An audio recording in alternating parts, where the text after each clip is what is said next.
الحمدللہ رب العالمین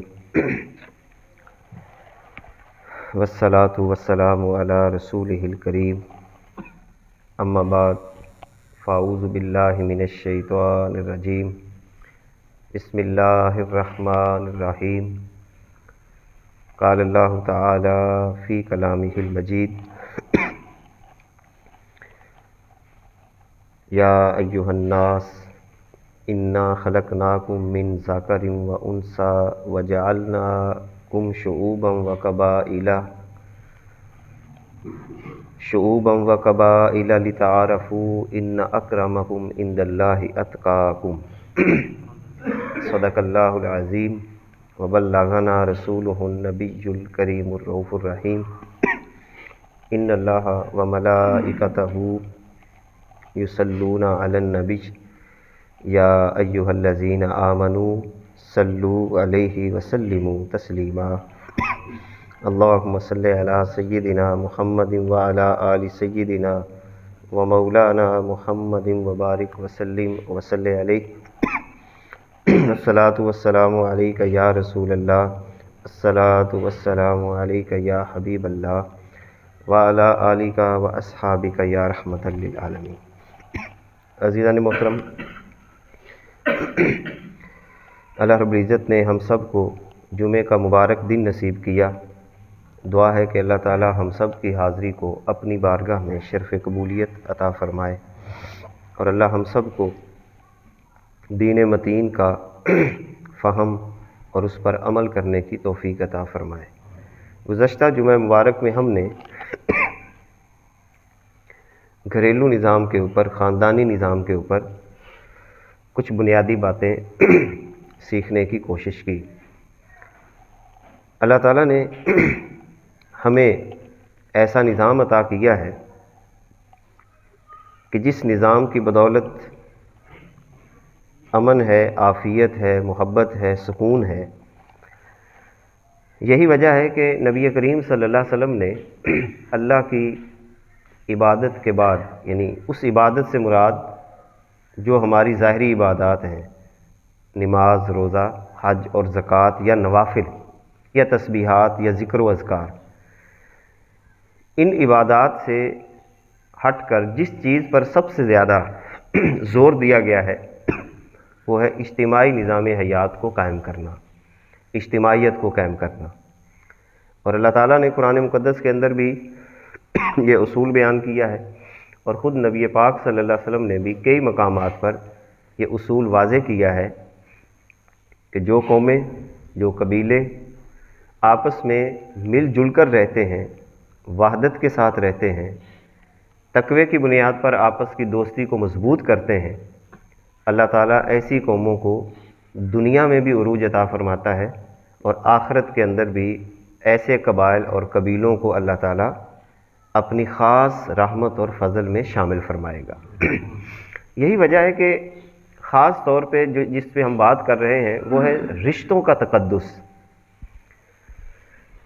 رشتوں کا تقدس اتنا اہم کام ہے کہ جو بندہ اس کو اختیار کر لیتا ہے، یقین جانیں ہدایت بھی اس کو مل جاتی ہے، رزق کی تنگی بھی اللہ تعالیٰ اس کی ختم کر دیتا ہے، دل کی تنگی بھی اللہ اس کی ختم کر دیتا ہے اور وہ ہمیشہ اپنے دل کو مطمئن پاتا ہے، یعنی کوئی کسی قسم کی ذہنی پریشانی اس کی طبیعت پہ اثر انداز نہیں ہوتی۔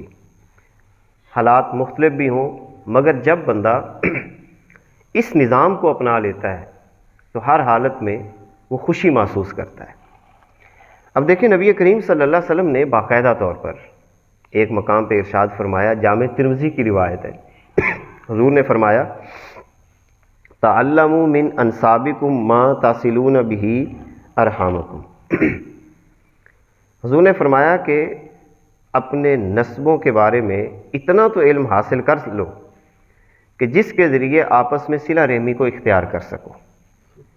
اب نسب کا علم سیکھنے کی طرف توجہ دلائی جا رہی ہے، یعنی اپنے بچوں کو یہ بتانا کہ یہ باپ ہے، یہ باپ کا بھائی ہے، یعنی چچا ہے، یہ ماموں ہے، یہ دادا ہے، یہ دادی ہے، یہ نانا ہے، یہ نانی ہے، یہ پھپھو ہے، اور پھر ان کے بارے میں تفصیل کے ساتھ بچوں کے ذہنوں میں احترام کی کیفیت کو ڈالنا، کیونکہ حضور علیہ الصلوۃ والسلام اسی بات کی طرف ہی تو اشارہ کر رہے ہیں کہ اپنے آپ کو اس علم کے اندر مشغول کرو، یہ علم کے طور پر اس کو سکھانے کا حکم ہے۔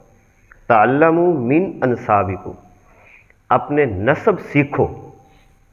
اب یقیناً جو سیکھے گا وہی اس پہ عمل کرے گا، جس کو بتایا جائے گا کہ بھئی بڑے کا احترام کیا ہے، چھوٹے کا احترام کیا ہے، دادا جی آئیں تو اس سے کیسے ملنا ہے، یہ اس طرح کی جتنی بھی باتیں ہیں یہ انسان کے اندر ایک خوشی پیدا کرتی ہیں۔ نبی کریم صلی اللہ علیہ وسلم نے صرف جو قرابت کے رشتے ہیں ان کا احترام نہیں سکھایا، بلکہ ان قرابت کے رشتوں کے ساتھ متعلق جتنے واسطے ہیں ان کا بھی احترام کرنے کا رسول اللہ صلی اللہ علیہ وسلم نے ہمیں حکم فرمایا ہے۔ جیسا کہ فرمایا کہ چچا باپ کی طرح ہوتا ہے، خالہ ماں کی طرح ہوتی ہے، اسی طرح رسول اللہ صلی اللہ علیہ وسلم نے باقاعدہ ہدایت نامے صحابہ کرام کو عطا فرمائے کہ اپنے باپ کے دوستوں کا بھی ویسے ہی احترام کرو جیسا کہ تم اپنے والد کا احترام کرتے ہو، اپنی اماں کی سہیلیوں کا ویسے ہی احترام کرو کہ جیسا کہ تم اپنی اماں کا احترام کرتے ہو۔ اب یہ ساری ہدایات اس لیے دی جا رہی ہیں، اور آگے نتیجہ بھی حضور نے بیان فرمایا کہ جب تم یہ کرو گے تو تمہیں فائدہ کیا ہوگا۔ فرمایا فَإِنَّ صِلَةَ الرَّحِمِ مُحَبَّةٌ فِي الْأَهْلِ، کیونکہ صلہ رحمی سے قرابت داروں میں محبت پیدا ہوتی ہے، یعنی پہلا فائدہ اس کا یہ ہوگا کہ باہمی محبت پیدا ہو جائے گی، بڑوں کا احترام کرو گے باہمی محبت پیدا ہو جائے گی۔ چچا ہے، تایا ہے، ان کے آگے بچے ہیں، یعنی ان کو ویسے ڈیل کرو جیسے بھائیوں کو ڈیل کیا جاتا ہے، کوئی درمیان میں حسد، کینہ، بغض کی کوئی کیفیت نہیں ہونی چاہیے۔ تو پہلا فائدہ یہ ہوگا کہ قرابت داروں کی باہمی محبت پیدا ہوگی۔ اب دیکھیں دوسری بات جو حضور نے یہاں پہ فرمایا کہ جب تم یہ کام کرو گے تو مال میں برکت ہوتی ہے۔ اب اس سے یعنی سارے لوگ اس وقت جس چیز کا رونا رو رہے ہوتے ہیں کہ آمدنی تھوڑی ہے، فلاں مسائل ہیں، تو جو کام کرنے والے ہیں وہ تو ہم کرتے نہیں ہیں۔ یعنی مال میں برکت، مال اتنا ہی رہے گا، مثال کے طور پر اللہ نے آپ کو 100 دیا ہے مگر اس میں برکت کروڑوں کی بھی پیدا کر سکتا ہے۔ یعنی اللہ قادر ہے نا اس بات پہ کہ وہ ایک ذرے کے اندر برکت پیدا کر دے، پانی کے ایک گھونٹ میں برکت پیدا کر دے۔ تو برکت اور چیز ہے، یہی وجہ ہے کہ برکت والا کھانا جو ہوتا ہے وہ تھوڑا سا بھی کھایا جائے تو بھوک مٹ جاتی ہے، اور اگر برکت نہ ہو تو کھا کے بھی انسان کے اندر کی طبیعت سیر نہیں ہوتی۔ تو مال کی برکت حاصل کرنے کا بھی بہترین ذریعہ کیا ہے؟ اپنے قرابت داروں کے ساتھ، اپنے رشتہ داروں کے ساتھ حسن سلوک کرنا۔ تیسرا فائدہ حضور علیہ الصلوۃ والسلام فرماتے ہیں تمہیں یہ ہوگا، عمر میں اضافہ ہو جائے گا۔ اب عمر میں اضافے کا مطلب کیا ہے؟ ایک تو یہ ہے کہ واقعتاً اضافہ ہو جائے، 40 ہے تو 50 ہو جائے، 50 ہے تو 60 ہو جائے۔ دوسرا اس کا مطلب یہ ہے عمر تو اتنی ہی رہے گی مگر اس تھوڑی سی عمر میں اللہ برکت بہت زیادہ پیدا کر دے گا، یعنی چھوٹی سی عمر میں بہت زیادہ کام وہی انسان کر رہا ہوگا جو کہ 100 سال لگا کر بھی ایک بندہ نہیں کر سکتا۔ تو یہ فائدہ کب ملے گا؟ تو حضور نے فرمایا اپنا نسب سیکھو۔ اب نسب سیکھنے کے حوالے سے گھروں کے اندر اس ماحول کو پیدا کرنا ہوگا، اپنے بچوں کے سامنے دادا کی بات کرنی، دادی کی بات کرنی، نانا کے بارے میں، نانی کے بارے میں، تایا کے بارے میں، یہ تمہارا تایا ہے، یہ تمہارے تایا کے بیٹے ہیں، تم نے ان کے ساتھ یہ حسن سلوک کرنا۔ یعنی حسن سلوک کی جب بات گھروں میں کی جا رہی ہوگی تو یقیناً بچوں کے ذہنوں کے اندر سارے لوگوں کا احترام پیدا ہونا شروع ہو جائے گا۔ اور اگر خدا نہ خواستہ گھروں میں منفی انداز اختیار کیے، مثال کے طور پر بچوں کے ماموں کا ذکر آئے تو بچوں کا باپ وہاں پر طنز کرنا شروع کر دے، جیسے بعض دفعہ ہمارے ہاں ہوتا ہے کہ ہم منفی بات بچوں کے ذہنوں میں ڈالتے ہیں، تمہارا ماموں ایسا ہے، تمہارے نانو ایسا ہے، نانی ایسی ہے، یا اس طرح کی بات ذہن میں ڈالنا۔ یا اگر بچوں کے سامنے اس کے چچا کا ذکر ہو تو اماں وہاں پر سیکھ پا ہو جائے، جانتے ہیں ہم ان کو، یہ ایسے ہیں، تمہارے ابا کے ساتھ انہوں نے یہ کر دیا، فلاں کر دیا، اس طرح کی باتیں ذہن کے اندر ڈالنے کی کوشش کرنا، اس سے مسائل پیدا ہوتے ہیں، بچوں کے ذہنوں کے اندر ایک نفرت کا بیج ہم بو دیتے ہیں۔ تو یہ انداز اختیار نہ کیا جائے یعنی کسی بھی حالت میں بڑوں کا احترام یہ ہاتھ سے نہیں جانے دینا چاہیے. وہ بڑا جیسا مرضی ہو، بڑا بڑا ہے، یہ بات ذہن میں بٹھا لیں. اگر دیکھیں قرآن میں اللہ تعالیٰ نے باپ اور ماں سے بڑا تو کوئی رشتہ نہیں ہو سکتا نا. تو قرآن میں اللہ تعالیٰ نے کتنی واضح بات کی ہے کہ اگر تمہارا باپ بھی کوئی غلط بات کر رہا ہو، یعنی غلط چیز کا تمہیں حکم دے رہا ہو. اب دیکھیں یہی امتحان ہوتا ہے. تو اللہ تعالیٰ نے کسی مقام پر یہ بات نہیں کی کہ تم نے اپنے باپ کے احترام کو ختم کر دیا. یعنی اگر غلط بات بھی وہ آپ کو کہہ رہے ہیں کہ یہ کام غلط ہے اور تم نے کرنا ہے، کرنا تم نے نہیں ہے، لیکن بدتمیزی کی اجازت پھر بھی نہیں ہے. جب اپنے والد کے ساتھ بدتمیزی کی اجازت نہیں ہے، جب وہ غلط کام کہے، اپنی والدہ کے ساتھ بدتمیزی کی اجازت نہیں ہے، تو پھر اپنے والد کے رشتہ دار اور والدہ کے رشتہ داروں کے ساتھ بدتمیزی کی اجازت ہمیں کہاں سے مل سکتی ہے؟ خود ذرا غور کریں. یعنی جو گھر کا رشتہ اور قریبی رشتہ ہے اور جو غلط کہہ رہا ہے یا غلط کر رہا ہے، تو جب تک ہمارے ذہنوں میں، اب اس کے بڑے فوائد ہوتے ہیں. میں نے اپنی زندگی میں بہت زیادہ تجربات کر کے دیکھیں کہ اگر ایک عمر میں بڑا ہے، آپ اس کو بڑا ہونے کی حیثیت سے احترام دینا شروع کر دیں، اللہ تعالیٰ خود اس کے دل کے اندر ڈالے گا کہ یار میں بڑا ہوں، چھوٹے میرا احترام کر رہے ہیں تو مجھے بھی تو سدھر جانا چاہیے. جب یہ انداز آپ اختیار کریں گے تو اللہ کے فضل و کرم سے اس کی برکتیں نصیب ہوتی، کیونکہ حضور نے واضح کر دیا ہے نا، اس کی برکت آتی ہی آتی ہے. ایسا نہیں ہو سکتا کہ اللہ کے نبی صلی اللہ علیہ وسلم کی بات کو اپنانے سے برکت نہ آتی ہو. تو ایک یہ بات ہمیں اپنے ذہن میں رکھنی چاہیے کہ اپنے بچوں کو نسب کا علم یہ ضرور بتائیں، ان کو تعارف کروائیں رشتہ داروں کے بارے میں. دوسری بات جو اللہ تعالیٰ نے قرآن مقدس کے اندر بارہا کی، اور بالخصوص نبی کریم صلی اللہ علیہ وسلم نے خطبہ نکاح کے موقع پر جن آیات کی حضور علیہ الصلوۃ والسلام تلاوت فرمایا کرتے تھے، ہم تو ان کو سرسری لے لیتے ہیں کہ جب نکاح کا خطبہ ہوتا ہے اور مولوی صاحب بعد دفعہ بس اپنے ہی طور پہ پڑھ لیتے ہیں، کسی کو کوئی پتہ نہیں چلتا کہ اس میں کیا کہا گیا ہے. یقین جانیں یہ 3 آیات اگر اپنا لی جائیں نا، جو رسول اللہ صلی اللہ علیہ وسلم خطبہ نکاح کے موقع پہ تلاوت فرمایا کرتے تھے. حضور ایسے تو نہیں تلاوت کرتے تھے، ان کا کوئی مقصد ہوتا تھا. اب دیکھیں ان میں کتنی واضح باتیں ہیں، اور تینوں آیات کا آغاز اتقوا اللہ سے ہو رہا ہے.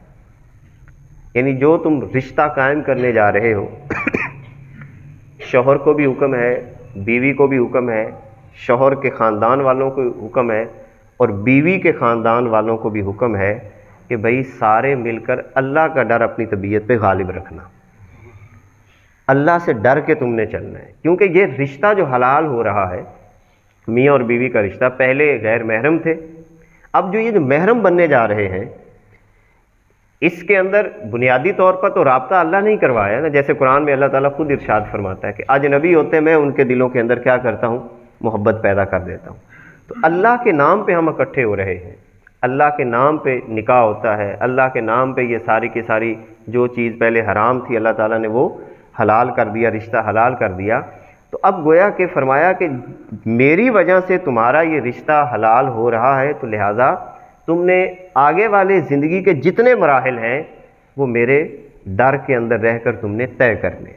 اسی لیے فرمایا اتقوا اللہ اتقوا اللہ اتقوا اللہ. تینوں آیات کا آغاز جو ہے وہ تقوی سے کیا جا رہا ہے. اب تقوی بنیادی طور پر ہوتا کیا ہے؟ بہت ساری باتیں تقوی کے اوپر ہیں تفصیل کے ساتھ. بعض لوگوں نے یہ کہا کہ تقوی جو ہے یہ دل کی ایک خاص کیفیت کا نام ہے کہ انسان گناہوں سے جھجک محسوس کرنے لگ جائے. جب انسان کی طبیعت میں گناہوں کی جھجک پیدا ہو جائے کہ فوراً رکنے کی کیفیت پیدا ہو جائے، یار میں غلط کر رہا ہوں، تو یہ جو ابتدائی سٹیج ہوتی ہے انسان کے دل کی، جھجک پیدا ہو گئی، جھوٹ بولتے ہوئے جھجک پیدا ہو گئی، کوئی گناہ کی بات کرتے ہوئے جھجک پیدا ہو گئی، لڑائی کرتے ہوئے جھجک پیدا ہو گئی، تو اس کا مطلب یہ ہے کہ اللہ تعالیٰ نے اب تقوی کا نور آپ کو عطا کر دیا ہے. تو ایک تقوی کا معنی یہ ہے. اسی طرح متقی کا ایک معنی یہ بیان کیا گیا کہ متقی اس شخص کو کہا جاتا ہے جو اجتماعی نظام کو سیکھنے کی کوشش کرے، اسے متقی کہتے ہیں. سادہ لفظوں میں جو لوگوں کو اکٹھا کرنے کے بارے میں سوچے کہ لوگوں کو اکٹھا کیسے کیا جا سکتا ہے، لوگوں کے دلوں کو کیسے جوڑا جا سکتا ہے، لوگوں کے اختلافات کو کیسے ختم کیا جا سکتا ہے، جو باہمی لڑائیاں جھگڑے یا حسد اور کینہ جیسی بیماریاں ہیں ان سے کیسے ہم محفوظ رہ سکتے ہیں۔ تو اسی لیے اجتماعی نظام حیات کے حوالے سے جو بندہ کوشش کرتا ہے اسے متقی کہا جاتا ہے۔ اللہ تعالیٰ نے متقی بننے کے پھر ہمیں مواقع فراہم کیے ہیں۔ ایک بڑی دلچسپ بات یہ ہے، نبی کریم صلی اللہ علیہ وسلم کے جتنے بھی اجتماعی خطبے ہیں، آپ چاہے جمعے کے خطبے اٹھا لیں جو حضور علیہ السلام عطا فرمایا کرتے، یا آپ صلی اللہ علیہ وسلم کا نکاح کا خطبہ دیکھ لیں، پھر اس کے علاوہ حضور علیہ السلام کا خطبہ حجۃ الوداع آپ سارا کا سارا پڑھ لیں، آپ کو ایک بات تو وہاں پہ ضرور ملے گی، اجتماعی موقع پہ نبی کریم صلی اللہ علیہ وسلم ہمیشہ اپنے خطبے کا آغاز تقوی سے کیا کرتے تھے۔ اور آج بھی اہل عرب کا یہ معمول ہے کہ جب بھی کوئی وہ خطبہ دیتے ہیں تو شروع میں تقوی کے متعلق جو ہیں وہ آیات پڑھا کرتے ہیں۔ تو حضور علیہ السلام اجتماعی ماحول کو قائم کرنے کے لیے آپ تقوی کے عنوان پر گفتگو فرمایا کرتے تھے۔ پتہ یہ چلا کہ اب تقوی کے مواقع بھی فراہم کیے، گویا کہ تقوی کا نتیجہ کیا ہوتا ہے کہ اجتماعی نظام جو ہوتا ہے یہ مضبوط ہوتا ہے۔ گھر میں تقوی ہو تو گھر اجتماعی سطح پر مضبوط ہو جائے گا۔ ایک گاؤں میں تقوی ہو، جیسے قرآن میں اللہ تعالیٰ نے اشارہ بھی کیا ہے ایک جگہ پہ، اگر ایک بستی میں تقوی ہو تو اللہ تعالیٰ اس بستی پر رحمتوں کا نزول کرتا ہے، کیونکہ اجتماعی نظام حیات اکٹھا ہو جاتا ہے، اکٹھے لوگ ہو جاتے ہیں، دل لوگ ایک ہو گئے، نفرتیں ختم ہو گئیں، تو اللہ تعالیٰ نے بڑا پیارا لفظ قرآن میں فرمایا کہ اگر یہ بستیوں والے تقوی اختیار کر لیں تو آسمان اور زمین کے رزق کے سارے دروازے میں ان کے لیے کھول دوں گا۔ یعنی کہیں جاب تلاش کرنے کی ضرورت ہی نہیں ہے، جاب تو گھر میں ہے، جس کو ہم نوکری کہہ لیں، یعنی نوکری تو گھر میں ہے، لیکن ہم وہ نوکری اختیار نہیں کرتے، قطع رحمی کر کے اور جگہ پہ درخواستیں دینے کی کوشش کر رہے ہوتے ہیں، اور جگہ پہ بھاگ دوڑ کرنے کی کوشش کر رہے ہوتے ہیں، لیکن جو گھر میں نوکری پڑی ہے جس کے بارے میں وعدہ اللہ کا بھی ہے، اللہ کے رسول کا بھی ہے کہ صلہ رحمی اختیار کر لو، اللہ تمہیں وہاں سے عطا کرے گا جہاں سے وہم و گمان بھی نہیں، یعنی بلینک چیک دیا جا رہا ہے۔ اس سے بڑی اور کیا نوکری کا صلہ ہو سکتا ہے؟ بلینک چیک، جو آپ اس کے اوپر لکھ لیں اللہ تعالیٰ آپ کو کیا کر دے گا؟ عطا کر دے گا۔ یہی وجہ ہے کہ جو اللہ نے ہمیں تقوی اختیار کرنے کے اجتماعی موقع عطا کیے، نکاح کا موقع جس میں دو برادریوں کے درمیان، دو گھروں کے درمیان ایگریمنٹ ہوتا ہے، اور اس ایگریمنٹ کا پہلا عنوان کیا دے دیا گیا؟ تقوی دے دیا گیا۔ نمبر 2، جمعے کا موقع ہے ہمارے ہاں۔ اب یہ جمعے کا موقع کیا ہے؟ اجتماعی نظام حیات کو قائم کرنے کا خوبصورت موقع ہے، لہذا اسی لیے تو قرآن مقدس کے اندر اللہ تعالیٰ نے فرمایا نا کہ جب جمعے کی اذان دی جائے تو پھر اپنی ساری مصروفیات کو چھوڑ کر مسجد کی طرف آنے کی کوشش کرنی ہے۔ یعنی عبادت تو گھر میں بھی ہو سکتی ہے نا، جو آپ نے نوافل پڑھنے ہیں یا تسبیح کرنی ہے وہ تو آپ گھر میں بھی کر سکتے ہیں، تو مسجد میں بلانے کا کیا یعنی غرض ہو سکتی ہے اللہ تعالیٰ کو؟ اللہ کو تو کوئی غرض نہیں ہے، یعنی آپ اللہ کو تنہائی میں منائیں تو اللہ کو تو اس سے بھی وہ راضی ہو سکتا ہے، مگر پھر وہ کیوں کہتا ہے کہ جب اذان ہو جائے تو مسجد میں سارے اکٹھے ہو کے آؤ؟ اصل میں اللہ تعالیٰ صرف انفرادی عبادت نہیں چاہتا، وہ ہمیں اکٹھا بھی دیکھنا چاہتا ہے، یعنی اندازہ لگائیں وہ ہمیں اکٹھا دیکھنا چاہتا ہے کہ میرے بندے جو ہیں وہ اکٹھے ہو کر رہیں۔ کیوں؟ اب کیوں اکٹھے دیکھنا چاہتا ہے؟ دیکھیں حدیث پاک میں آتا ہے کہ جب مختلف بستیوں سے لوگ کسی مقام پہ اکٹھے ہوتے ہیں اور مقصد ہوتا ہے اللہ کو راضی کرنا، تو سب سے پہلا نتیجہ اللہ تعالیٰ ان پہ یہ نازل کرتا ہے، رسول اللہ صلی اللہ علیہ وسلم فرماتے ہیں کہ اللہ کی رحمت ان سب کو ڈھانپ لیتی ہے۔ یعنی وہ رحمت ہمیں محسوس بھی کرنی چاہیے نا، جیسے ہم مسجد میں آئے ہیں، اجتماعی سطح پہ آئے ہیں، تو وہ رحمت کیا ہے؟ وہ ڈھانپ لیتی ہے۔ فرشتے نازل ہوتے ہیں، رسول اللہ صلی اللہ علیہ وسلم فرماتے ہیں فرشتے نازل ہوتے ہیں، اور فرشتے پھر وہاں پہ جا کر کیا کرتے ہیں؟ واپس جا کر بتاتے ہیں باقاعدہ اللہ تعالیٰ کو. اللہ پوچھتا ہے کہ تم میرے بندوں سے ہو کر آئے ہو؟ جی باری تعالیٰ تیرے بندوں سے ہو کر آئے ہیں. وہ کیا کر رہے تھے؟ تجھے یاد کر رہے تھے. اب یاد کا تعلق صرف زبان کے بولنے کے ساتھ نہیں ہے. اللہ کو یاد کرنے کا یہ بھی مطلب ہے کہ آپ اگر اکٹھے بیٹھے ہیں تو اپنے دل میں یہ تہیہ کریں کہ یا اللہ جس طرح ہم تیرے حکم سے مسجد میں اکٹھے ہو گئے ہیں، اے اللہ ہمارے دلوں کو بھی اکٹھا فرما دے. یعنی باقاعدہ یہ نیت لے کر آیا کریں. جنازے کا موقع، اب جنازہ بندہ ویسے بھی تو دفن کیا جا سکتا ہے نا. یعنی بندہ اٹھاؤ، بندہ فوت ہو گیا تو آپ اس کو لے جا کے مٹی کے اندر دبا دیں. مگر کیا ہے کہ مسلمانوں کے حقوق میں یہ بات شامل کر دی گئی کہ ایک مسلمان کے جو دوسرے مسلمان پہ حق ہیں ان میں یہ ہے کہ اگر کوئی مسئلہ نہیں ہے، کوئی مجبوری نہیں ہے، تو پھر آپ اپنے مسلمان بھائی کے جنازے میں شامل ہو. اب یہ کیا ہے؟ یعنی جنازے میں شامل ہو. اصل میں اس کا مقصد، اس کے ساتھ اللہ کو کوئی غرض نہیں ہے. اللہ دیکھنا چاہتا ہے کہ میرے بندے جو ہیں وہ آپس میں کیا ہوں؟ اکٹھے ہوں، آپس میں اکٹھے ہو کر رہیں. پھر دیکھیں عیدین کا موقع ہے، 2 نفل ہی تو پڑھنے ہیں، ان 2 رکعتیں ہی تو پڑھنی ہیں. مگر ہم کتنا اہتمام کرتے ہیں، اس کی تیاری کرتے ہیں. اور پھر اس سے پہلے دیکھیں چونکہ بڑا موقع آ رہا ہے تو اللہ تعالیٰ نے ساتھ ایک اور بھی شرط رکھ دی کہ تم نے صدقہ فطر بھی ادا کرنا ہے. یعنی یہ نہیں کہ عید کی خوشی آ رہی ہے اور تم اکیلے کھا پی جاؤ اور اکیلے منا لو، بلکہ کیا فرمایا، تم غریبوں کا پہلے کوئی نہ کوئی سامان ان کے گھروں میں دے کے آؤ. اسی لیے جب بھی عید کا یا موقع ہے رمضان شریف کا تو موقع پہ دینے کی بجائے کوشش کریں کہ پہلے دیں. آپ رمضان شریف کے اندر ہی یہ ذمہ داری پوری کر لیں تاکہ جو غریب ہے اس کو چاہے وہ کوئی لباس لے کے دے دیں یا کوئی کھانے پینے کا سامان لے کے دے دیں، تاکہ اس خوشی کے موقع پر وہ بھی باقی سب کے ساتھ اسی انداز میں شامل ہو جائے. تو اللہ چاہتا ہے کہ میرے سارے بندے آپس میں گھل مل کر رہیں. پھر دیکھیں حج کا موقع آ گیا، مسلمانوں کا انٹرنیشنل اجتماع اللہ تعالیٰ نے رکھ دیا.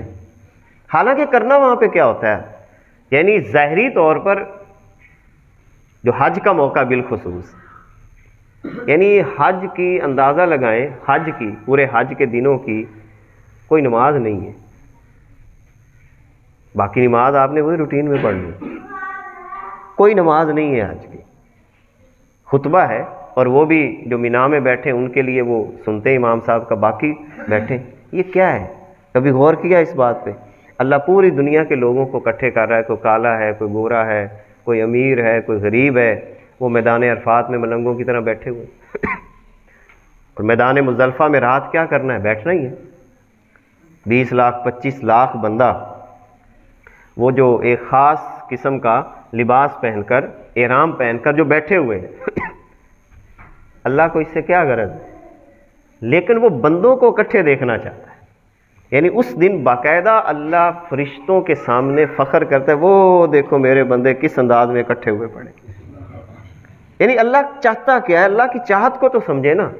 اللہ چاہتا ہی بندوں کو اکٹھے دیکھنا چاہتا ہے. سادہ لفظوں میں اللہ یہ نہیں چاہتا کہ بندے موڈ بنا کے رہیں ایک دوسرے کے ساتھ، ہر طرف جو ہے نا وہ دیکھا منہ موڑ کے ادھر چلے گئے، دوسرا منہ موڑ کے ادھر چلا گیا. اللہ چاہتا ہے جب آپس میں ملاقات کریں، کیا حال ہے بھائی جان، چاچا جان کیا حال ہے، بیٹا کیا حال ہے. یعنی نفرت کا انداز اللہ دیکھنا ہی نہیں چاہتا، بلکہ اللہ تعالیٰ یہ چاہتا ہے کہ جب بھی میرے بندے آپس میں ملیں تو کشادہ دلی کے ساتھ ملیں. کیونکہ جب یہ کیفیت ہوتی ہے تو پھر اللہ کی رحمت جو ہے وہ چھم چھم برسنا وہاں پہ شروع ہو جاتی ہے. اب اسی حوالے سے بہت ساری باتیں اس میں جو سیکھنا، جیسے میں نے گزشتہ جمعے کے اندر بھی یہ باتیں عرض کیں. گھر کی اجتماعیت جو ہے یہ 4 چیزوں سے بنتی ہے. والد ہے، والدہ ہے، اولاد ہے اور گھر کے ملازم ہیں. یعنی ان 4 کا رویہ اگر آپس میں زبردست قسم کا ہوگا تو یقین جانیں یہ رویہ صرف گھر تک محدود نہیں رہے گا. وہ بچہ باہر بھی سلیقے والا نظر آئے گا جس کی گھر کے اندر تربیت اچھی ہوگی، جس کو سکھایا گیا ہوگا کہ بھئی بڑے سے بدتمیزی نہیں کرنی. وہ بچہ بس میں بھی بڑے کو سیٹ دے گا جس کو گھر میں بتایا گیا ہے کہ ابا سے پہلے نہیں بیٹھنا. وہ بچہ باہر بھی جا کر لوگوں کا احترام کرے گا جس کو گھر میں بتایا گیا ہے کہ بھئی بڑوں کا احترام کرنا ہے. اور یہ باتیں جیسے ایک مشہور بات ہے نا کہ اگر آپ نے یہ جانچنا ہو کہ فلاں گھر کے اندر جو ہے وہ بچے میرا احترام کرتے ہیں یا نہیں کرتے، اگر آپ کا بچے احترام کر رہے ہوں تو اس کا مطلب ہے گھر کے اندر آپ کا تذکرہ اچھے طریقے سے کیا جاتا ہے، اور اگر آپ کا بچے احترام نہیں کر رہے تو اس کا مطلب ہے ان بچوں کے سامنے آپ کا تذکرہ اچھے انداز کے ساتھ نہیں کیا جاتا، کیونکہ بچے جو ہوتے ہیں یہ من کے سچے ہوتے ہیں، تو جو ان کو فیڈ کیا جاتا ہے یا جو ان کے دل میں ڈالا جاتا ہے وہ بچے اسی انداز کے ساتھ پھر آگے بڑھتے ہیں۔ آخری بات آج کے جمعہ مبارک کے حوالے سے، اللہ تعالیٰ نے جو قرآن مقدس کے اندر یہ بات فرمائی، یا ایھا الناس انا خلقناکم من ذکر و انثی وجعلناکم شعوبا وقبائل، اے لوگو ہم نے جو تمہیں پیدا کیا ہے ایک مرد اور عورت سے پیدا کیا ہے، یعنی سب سے پہلے تم نے یہ بات ذہن میں رکھنی ہے، تم کوئی الگ مخلوق نہیں ہو یا الگ کوئی تمہاری پہچان نہیں ہے، یہ جو نیچے آ کے پہچانیں تمہارے بنی ہیں یہ تو صرف تمہارا ایڈریس ہے ایک دوسرے تک پہنچنے کے لیے، تمہارا ابا بھی ایک ہے اور تمہاری اماں بھی ایک، لہذا اب کیا اس بنیاد پر کوئی کہہ سکتا ہے کہ تیرے وڈکے تے ساڈے وڈکے آپس سے جو انہوں کا کوئی جوڑ ہی نہیں، تیرا وڈکا کون ہے؟ آدم، اور میرا وڈکا کون ہے؟ آدم۔ تمہاری اماں کون ہے؟ اماں حوا، میری اماں بھی کون ہے؟ اماں حوا۔ تو بات وڈکے تو تقسیم ہے ہی نہیں، ہمارا وڈکا ایک ہے، اسی لیے فرما دیا کہ تم ایک مرد اور عورت سے پیدا ہوئے، اور دوسری جگہ پہ حضور نے فرمایا کلکم بنی آدم، تم سارے آدم کی اولاد ہو، اور آدم مٹی سے بنے۔ اب اس سے بڑی وحدت اور کیا ہو سکتی ہے؟ یعنی نیچے والی ساری تقسیم ختم کر دی، میں فلاں برادری سے ہوں، فلاں برادری سے ہوں، یہ برادریاں اللہ آگے کیا فرما رہا ہے؟ وَجَعَلْنَاكُمْ شُعُوبًا وَقَبَائِلَ، یہ ہم نے بنائے، بنائے بھی اللہ فرماتا ہم نے بنائے ہیں، یہ جو تمہارے قبیلے، تمہاری بستیاں، تمہاری برادریاں ہم نے بنائیں، کیوں بنائیں؟ لِتَعَارَفُوا، تاکہ تمہاری پہچان آسان ہو سکے۔ اب دیکھیں پہچان آسان ہوتی ہے نا کہ کہاں پہ جا رہے ہو؟ جی میں مثال کے طور پر 54 جیڑی میں جا رہا ہوں، اب یہ ایک پہچان بن گئی، اگر یہ نہ ہوتی تو ہمیں کیسے پتہ چلتا کہاں پہ جانا ہے؟ کس گھر میں جا رہے ہو؟ یہ فلاں برادری کا بندہ ہے، فلاں گھر میں جا رہا، آسان ہو جاتی پہچان۔ لیکن فرمایا کہ اس سے تمہاری برتری کے ساتھ اس کا کوئی تعلق نہیں ہے، ان اکرمکم عند اللہ اتقاکم، اللہ کی بارگاہ میں وہی بڑا ہوگا جس کا دل جتنا صاف اور ستھرا ہوگا۔ تو کوشش کریں اپنا دل، اپنے بچوں کا دل، رشتہ داروں کے بارے میں، اہل محلہ کے بارے میں صاف ستھرا بنانے کی کوشش کریں، اللہ کے فضل سے روٹی روزی والا رونا ویسے ہی ختم ہو جائے گا، کیونکہ حضور نے پہلا انعام ہی یہ بتایا ہے کہ اللہ تمہارے مال میں برکت دے گا، اور دوسرا فرمایا اللہ تمہاری عمر میں برکت دے گا، تو سارے مسئلے حل ہو جاتے ہیں۔ اللہ تعالی ہمیں ان ہدایات کے مطابق اپنی زندگی بسر کرنے کی توفیق عطا فرمائے۔ وآخر دعوانا ان الحمد للہ رب العالمین۔